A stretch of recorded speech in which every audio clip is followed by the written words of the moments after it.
వల్ల గవర్నమెంట్‌కి కూడా 1,00,000 కోట్ల వరకు నష్టం వస్తుంది. దాన్ని వేరే రకంగా గవర్నమెంట్ భర్తీ చేసుకోవడానికి ట్రై చేస్తుంది. ఇది కూడా న్యూ ట్యాక్స్ రిజైమ్ మాత్రమే. ఓల్డ్ ట్యాక్స్ రిజైమ్ అట్లాగే ఉంటది.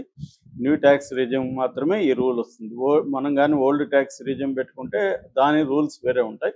అట్లాగే దీనికి సంబంధించి కూడా కొత్త ఇన్‌కమ్ ట్యాక్స్ బిల్ కూడా రాబోతుంది. ఆ బిల్లులో ఏమేమి ఉంటాయనేది మనకు ఒక 10 రోజుల తర్వాత గానీ క్లారిటీ రాదు. సో అది ఒక యాస్పెక్ట్.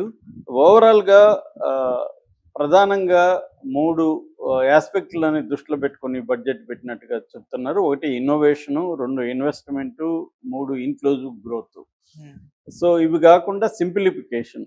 ఈ 4 అంశాలు బడ్జెట్‌లో ఉన్నాయి. అట్లాగే నిర్మలా సీతారామన్ జ్ఞాన్ అనే ఒక కాన్సెప్ట్ తీసుకొచ్చింది. జ్ఞాన్ అంటే గరీబ్, జీ అంటే గరీబు, వై అంటే యూత్, ఏ అంటే అన్నదాత, ఎన్ అంటే నారీ శక్తి. సో ఈ 4 రకాల వాళ్ళని దృష్టిలో పెట్టుకొని బడ్జెట్ ప్రవేశపెడుతున్నామని చెప్పారు. అయితే ఓవరాల్‌గా 50,65,345 కోట్ల బడ్జెట్ ఇది. గతంతో పోలిస్తే జీడిపిలో బడ్జెట్ అనేది తగ్గినట్టుగా చెప్తున్నారు. గతంలో అంటే లాస్ట్ ఇయర్ 14.6% జీడిపిలో ఉంటే ఈసారి 14.2%కి తగ్గింది. ఇన్ఫ్లేషన్ని దృష్టిలో పెట్టుకుంటే ఇన్ఫ్లేషన్ ఒక 5.5 అలాగా దృష్టిలో పెట్టుకుంటే ఇంకా తగ్గినట్టుగా మనకు అర్థమవుతుంది. అంటే బడ్జెట్ అలొకేషన్స్ అనేవి కేటీఆర్ కూడా రేవంత్ రెడ్డిని విమర్శించారు, మోడీని విమర్శించాలి. ఆ తేడా మనం గమనించాలి. బీఆర్ఎస్ గత కొంతకాలంగా మోడీ జోలికి వెళ్ళట్లేదు. ఎందుకంటే అక్కడ ఏదో ఒప్పందం జరిగి దాన్ని బేస్ చేసుకుని కవితకు బెయిల్ వచ్చిందనేది కూడా అందరూ కాంగ్రెస్ నాయకులు కూడా ఈవెన్ రేవంత్ రెడ్డి కూడా ట్వీట్ అలాగే చేశాడు. సో ఆ యాంగిల్లో ఇప్పుడు కూడా నిజానికి మోడీ ప్రభుత్వాన్ని డైరెక్ట్గా కేసీఆర్ కానీ కేటీఆర్ కానీ విమర్శించాలి. ఆ పని చేయలేదు. ఏదేమైనా తెలంగాణకు కూడా అన్యాయం జరిగింది. ఇక ఆంధ్రాకి అన్యాయం తెలంగాణకు జరగడం వల్ల ఆశ్చర్యం లేదు. ఎందుకంటే తెలంగాణ మీద డిపెండ్ అయ్యి మోడీ ప్రభుత్వం లేదు. కానీ ఆంధ్రప్రదేశ్ 21 మంది ఎమ్మెల్యేలని, ఎంపీలని సప్లై చేస్తుంది. అందులో 16 మంది తెలుగుదేశం, 2 జనసేన, 3 బీజేపీ.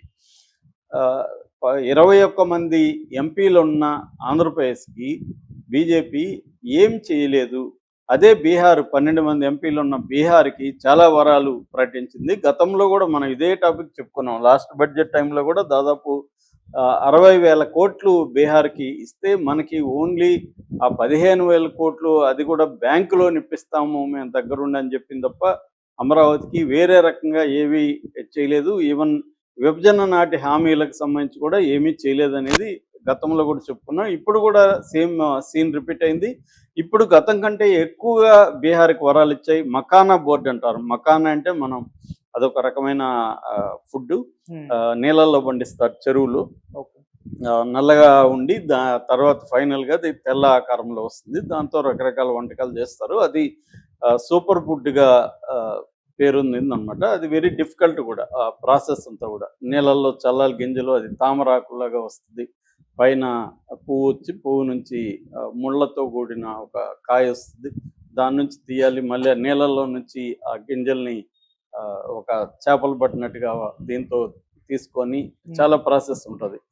దాని రైతుల కోసం మకానా బోర్డు ఏర్పాటు చేశారనమాట బీహార్లో. అట్లాగే గ్రీన్ఫీల్డ్ ఎయిర్పోర్ట్స్ 3 ఎయిర్పోర్ట్స్ ఇస్తున్నారు. ఐఐటి పాట్నాని విస్తరిస్తున్నారు.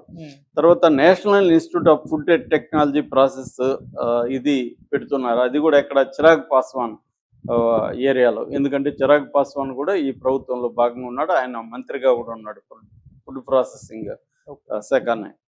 సో ఇలాగా బీహార్కి వరాలన్నీ ఇస్తున్నారు. అట్లాగే మహారాష్ట్రకి కూడా పూణే మెట్రోకి 837 కోట్లు, తర్వాత అగ్రి బిజినెస్ నెట్వర్క్ మ్యాగ్నెట్కి 576 కోట్లు, ముంబై మెట్రోకి 1600 కోట్లు, గ్రీన్ అర్బన్ మొబిలిటీ హబ్కి 1094 కోట్లు, ఇలాగ మహారాష్ట్రకు కూడా వరాలు ఇచ్చారు. కానీ ఆంధ్రప్రదేశ్కి మాత్రం ప్రత్యేకంగా ఏమీ లేదు. ఓన్లీ 3 రాష్ట్రాల్లో ఉందనుకో, 3 రాష్ట్రాలకి బడ్జెట్ కేటాయించినట్టే లెక్క ఆ రోడ్లకి. అట్లాగనే ఎందుకంటే 60% కేంద్ర ఆదాయం రాష్ట్రాల నుంచి వెళ్తుంది కాబట్టి మళ్ళీ రాష్ట్రాలకి బడ్జెట్లో నుంచి వాటాలు ఇస్తారు. అది ఇచ్చారు తప్ప, రెగ్యులర్గా ఇచ్చేవి ఇచ్చారు తప్ప ప్రత్యేకంగా ఆంధ్రాకి ఏమీ ఇవ్వలేదు. ఇప్పుడు బీహార్కి ఇచ్చినట్టుగా ప్రత్యేకంగా ఏమీ లేదు. అంటే ఇప్పుడు మనకి ఫర్ ఎగ్జాంపుల్ ఒకటి మర్చిపోయిన ఇందాక, మిథిలాంచల్ ప్రాజెక్ట్ వెస్ట్రన్ కోసి కెనాల్ దానికి కూడా డబ్బులు ఇచ్చారు బీహార్కి. మనకు అలాగా ఒక రాయలసీమలో కెనాల్ క్రియేట్ చేయొచ్చు, పంట కాలువలు క్రియేట్ చేయొచ్చు, లేకపోతే ఆల్రెడీ మనకు అనేక పెండింగ్ ఉన్నాయి. దానికి ఏమి ఇవ్వలేదు. యాక్చువల్గా మనకి ఇచ్చింది చెప్పాలంటే పోలవరంకి 5,936 కోట్లు కేటాయించారు. తర్వాత విశాఖ పోర్టుకి 730 కోట్లు కేటాయించారు. విశాఖ స్టీల్ ప్రాజెక్టుకి 3,295 కేటాయించారు. ఇవన్నీ కూడా బ్యాంక్ రుణాలకే సరిపోదని విశాఖ కార్మిక సంఘాలు చెప్తున్నారు. అదేమో క్లియర్గా ప్రైవేటైజేషన్ వైపే వెళ్తున్నారు, డ్రామా ఆడుతున్నారు. ఇట్లా ఇక్కడ కూటమి అక్కడ మోడీ గవర్నమెంట్ అనేది కార్మిక సంఘాలే ఆరోపిస్తున్నాయి. అట్లాగే జీరో బడ్జెట్ నేచురల్ ఫార్మింగ్కి 186 కోట్లు కేటాయించారు. హెల్త్ సెక్టర్కి 162 కోట్లు కేటాయించారు. రోడ్స్ అండ్ బ్రిడ్జెస్కి 260 కోట్లు కేటాయించారు. ఇరిగేషన్ అండ్ లైవ్లీహుడ్ ప్రాజెక్ట్కి 242 కోట్లు కేటాయించారు. లెర్నింగ్ ట్రాన్స్ఫర్మేషన్ ఆపరేషన్స్కి 375 కోట్లు కేటాయించారు. ఆ రకంగా తీసుకున్నప్పుడు ప్రత్యేకంగా అంటే రెగ్యులర్గా కేటాయించేవి తప్ప ఏమీ ప్రత్యేకంగా ఆంధ్రప్రదేశ్కి ఇవ్వలేదు.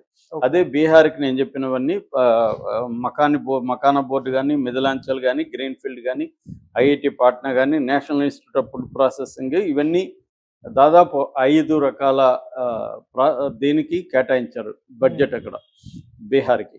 సో ఇది ఇప్పుడు దేశవ్యాప్తంగా కాంగ్రెస్ పార్టీ విమర్శిస్తుంది ఆంధ్రప్రదేశ్కి. జయరాం రమేష్ చెప్పాడు ఆంధ్రప్రదేశ్కి ఎందుకు ఏమీ ఇవ్వట్లేదని.